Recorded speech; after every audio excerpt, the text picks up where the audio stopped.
Let me read to you a passage from the 16th chapter of St. Luke's Gospel, verses 9 to 15. It's the Gospel for Saturday of the 31st week in Ordinary Time. St. Luke writes, Jesus said, I tell you, use worldly wealth to gain friends for yourselves, so that when it is gone, you will be welcomed into eternal dwellings. Whoever can be trusted with very little can also be trusted with much, and whoever is dishonest with very little will also be dishonest with much. So if you have not been trustworthy in handling worldly wealth, who will trust you with true riches? And if you have not been trustworthy with someone else's property, who will give you property of your own? No servant can serve two masters.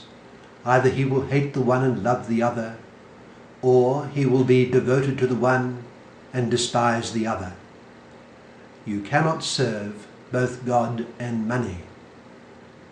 The Pharisees, who loved money, heard all this and were sneering at Jesus. He said to them, You are the ones who justify yourselves in the eyes of men, but God knows your hearts. What is highly valued among men is detestable in God's sight. That's from Luke chapter 16, verse 9 to 15, in which our Lord speaks of God and money. You know, the Church in her teaching cannot accept an intent by the state to prevent private ownership and to control the entire administration of material goods. In response to the evils of rampant capitalism and the state laissez-faire policy towards those who owned the means of production during the Industrial Revolution, Friedrich Engels, who lived from 1820 to 1895, then in Manchester, wrote his influential first book, The Condition of the Working Class in England in 1844. The book was written between September 1844 and March 1845 and was printed in German in 1845. In the book, Engels expressed his views on the grim future, as he wrote, of capitalism and the industrial age, and he described in detail, street after street, the total squalor in which the working people of Manchester were living. In 1848 he produced with Karl Marx the Communist Manifesto, February 1848, and later supported Marx financially to do research and write the Das Kapital. Karl Marx published volume 1 of his Kapital in 1867, proposing that the motivating force of capitalism lies in the exploitation of labour, whose unpaid work is the ultimate source of profit. The work draws on Hegel's dialectical method, and its second and third volumes were edited by Engels following Marx's death in 1883. Marx and Engels were major, though not the only, influences in the rise of modern socialism, extremes of which dictated that the means of production must be commonly owned and controlled cooperatively. The purported purpose of this was so that those in need could be adequately protected. No importance nor recognition was given to private ownership. This has now been utterly discredited. The point is that the right, the ability, and even the duty of each individual, unless freely set aside by him to own and administer temporal goods, must be appreciated. Man should be allowed to acquire, own, and use the things of this world, so as freely to attain his proper end. If this is denied him, it will be virtually an imprisonment. But of course, as the situation which gave rise to socialist theories and movements showed, the right to own the things of this world can be grossly abused. That is looking at the matter of ownership primarily from the angle of its bearing on society. If we do not get this right, society will be profoundly disrupted and sundered. But there is a deeper side to it, and it bears on man's salvation. The fact is that while every man has the right to own things and to use them to attain his proper end, he, fallen as he is, can very easily become profoundly attached to material things and their slave. His call is to a supreme attachment to God in love and obedience.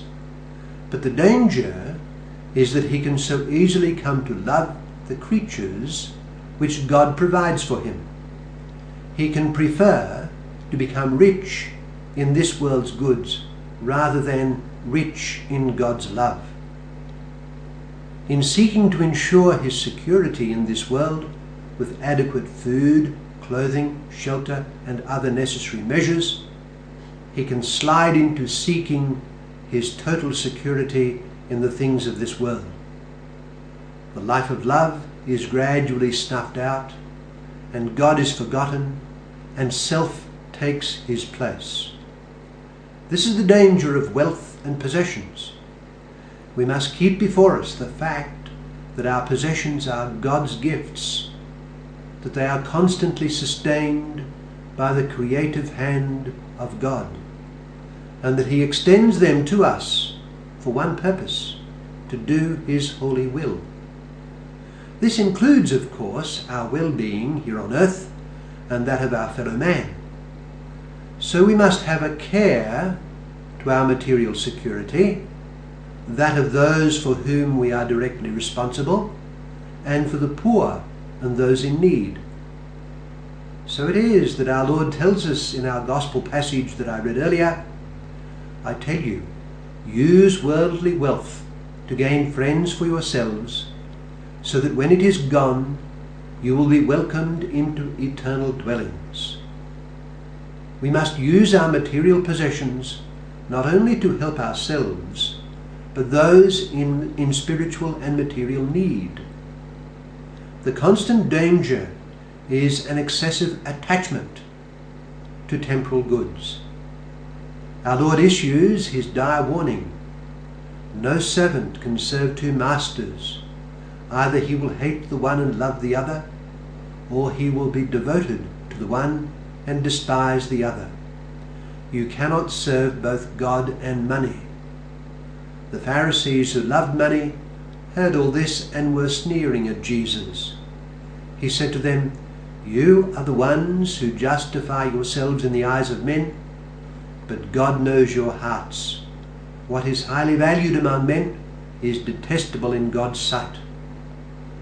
Luke chapter 16, verse 9 to 15. Our spiritual aim ought be so to be detached from our material goods as to be poor in spirit. Our spirit ought to be poor in material possessions and rich in communion with God.